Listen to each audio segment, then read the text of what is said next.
Welcome back. Here's a big story of the day. Nearly 3 lakh Mumbaikars staying near the Sanjay Gandhi National Park are in distress. The government claims they're living on forest land and is asking them to leave their homes. This in spite of a Supreme Court order, none less than Supreme Court, mind you, asking the government to regularize the land. And to make matters worse, residents here claim that builders are using this as an excuse to go slow on their projects. Ashwini Priyolkar has the story. In 2006, the Maharashtra state government changed the land records of various plots adjoining the Sanjay Gandhi National Park, labelling them as forest lands. With one stroke of the pen, thousands of people living here became encroachers, with their homes under threat of demolition. After a long legal battle, there was relief, with the Supreme Court siding with the residents.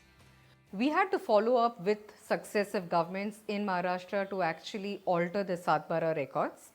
Finally, after the new government took over post the elections, the Satbara records were altered and the forest name was deleted. But that victory was short-lived. Only the names of buildings covered under the petition were deleted, while the fate of non-petitioners remained unclear.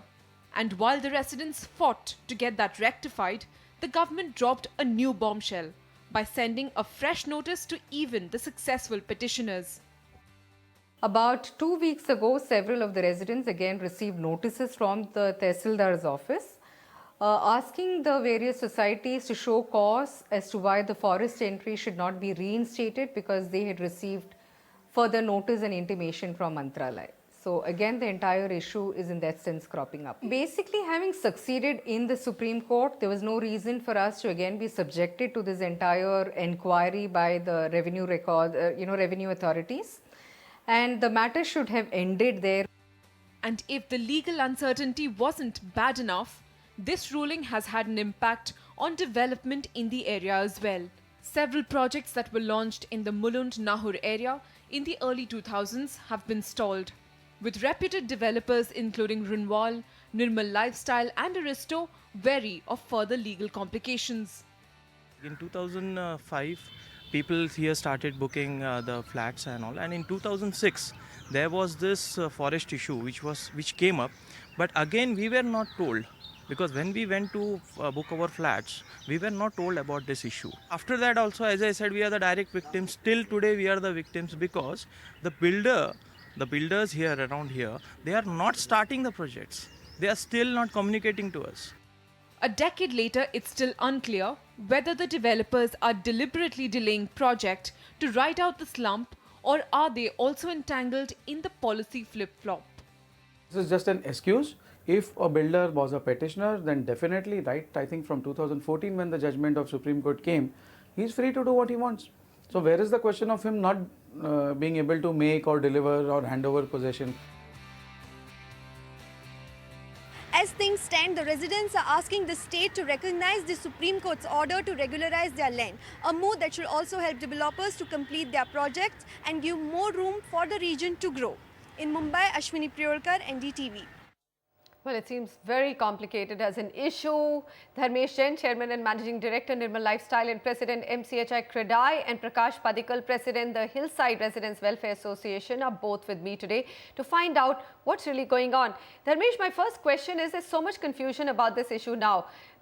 Didn't the Supreme Court order clear things up for the developers as well? Why is the government coming out with fresh notices? So again, Manisha, it's very, very surprising for everybody. In all fairness, we are very clear that this issue has been finally settled by the Supreme Court. Okay. And it's taken 8 long years, and obviously, after elaborate deliberations, both at the High Court level and the Supreme Court level, the issue is clearly finally settled. We are taking it up strongly with the state government, and we are very clear that the issue is finally settled. So there are now 2 issues. One, the petitioners who went to Supreme Court, their cases the state government is clearing. People who have not gone to Supreme Court, they are saying they still need to go case by case, which again, as at least Maharashtra Chamber, we've taken up very strongly that the judgment is very clear that prima facie it addresses the issue and it's not giving specific relief. So all the people in the area should get relief on this. Two, obviously, initially the state government took almost a year or thereabouts to, come to terms with the order and the implementation. What has also happened is that after that, obviously these are old projects, so they needed fresh approvals based on today's rules. So based on that, changes have been effected because of various issues of, the plans were passed as per old rules. There are cases where, so there are multiple complications, and that's where I think everybody's stuck. One point to note is I'm absolutely with the residents that they have, obviously in this clearly suffered. But the only point to make is that clearly nobody is a gainer here, and the developers have also equally suffered in this. Okay. So you have situations where people have sold at prices where today the cost is going to be way above whatever was, sold at that time. So it is clearly a fairly messy Okay. situation, So it and, seems it's the messy. least we would want in this is any further complication from the government. All right. Prakash Padikal, what's your view? I mean, fresh notices in spite of Supreme Court passing that judgment and saying forest tag has to be taken off. So it is clearly a policy flip-flop, isn't it?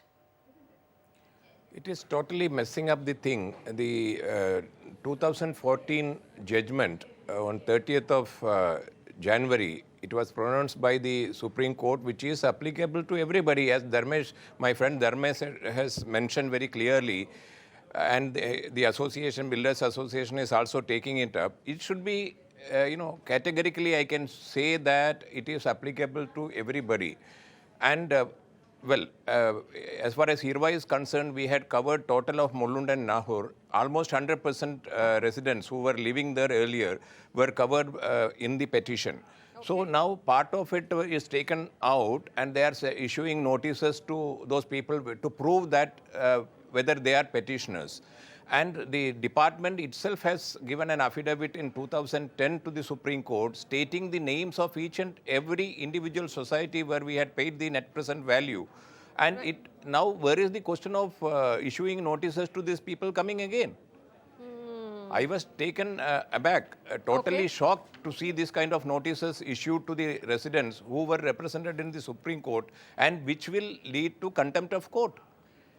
So this is actually, it's affecting 2 lakh residents there. It's not a small number. I mean, Mumbai, where there is no land, it's a big issue.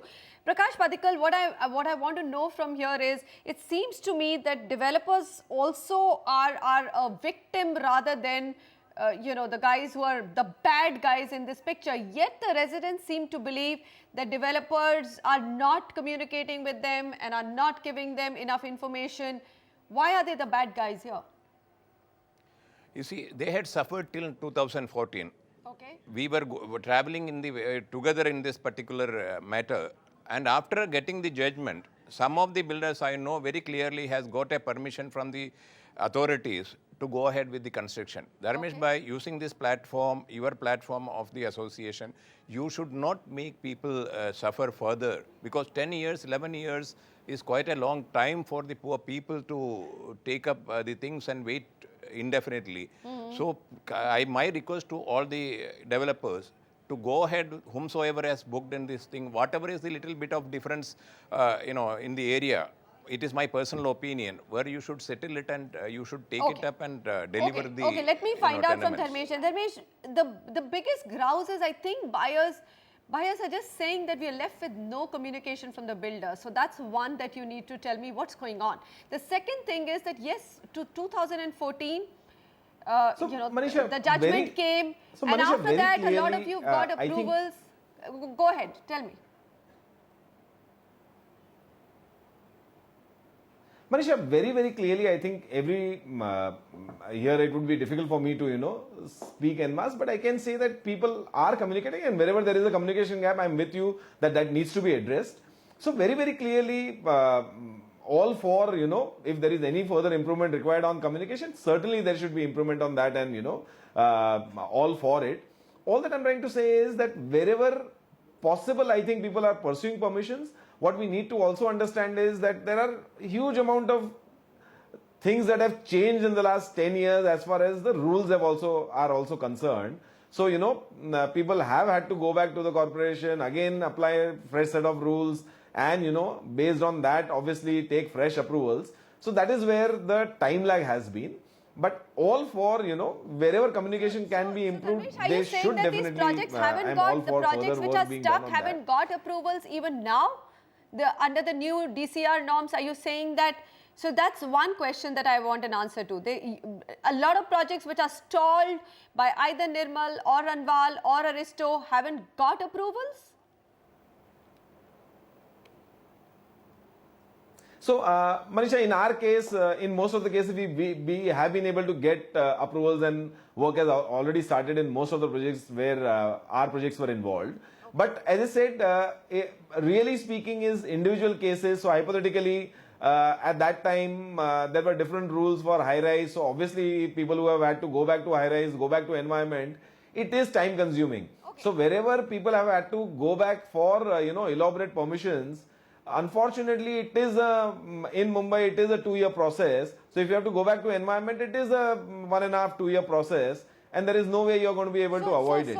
So that's can the you- problem, can you I as a think, which president some of the of people might be MCHI facing. Luckily, we Okay, so here's my request to you, and I'm sure Mr. Padikal will also have the same request. These are buyers who are already worried. We get it that yes, you also have been, it's also not easy to construct at the same cost. You sold it 10 years ago, your money got stuck, and now you have to give the buyer flats at the same rate because you can't charge him a higher amount. So there are issues and complications involved. But communication, can MCHI just for this area put up some communication on their website saying permissions received, construction work ongoing, something that as a team, can MCHI give buyers here a little bit more clarity? Manisha, all for it. Certainly, I'll speak to all developers concerned. What we also need to understand is that Mulund is a small part in this entire story. Right. There are projects across Mumbai that are affected by this. And again, I think Prakash has done a great work, and Hirwa has done great work on this. And all compliments. As I said, we regularly used to interact, and whatever we could do to further or work on this, we have. And all for this, I'm very happy speaking to the other developers, and we'll see how we can further work on More better transparency. communication with the customers. Prakash on this. Padikal, from my point of view, I want to know, which is something that Dharmesh has raised, that we are only talking about Mulund and Nahar area. What about areas like Borivali, Dhaisar, Thane and Kandilveli? I mean, how are residents here fighting this out? Manisha, they should also get this relief. It has been told to the state very clearly that when a Supreme Court pronounces a judgment, it is applicable to all the citizens of the country. I don't know how they can separate out the what you call petitioners and non-petitioners and all this kind of complications which is brought in. So, the relief should go to everybody, or else those people can approach the High Court and seek the relief, since the Supreme Court order is in place. My one more request to Mr. Dharmesh Jain, my good friend, is that, they should get together and resolve this issue. Many of the residents who had booked are suffering very badly.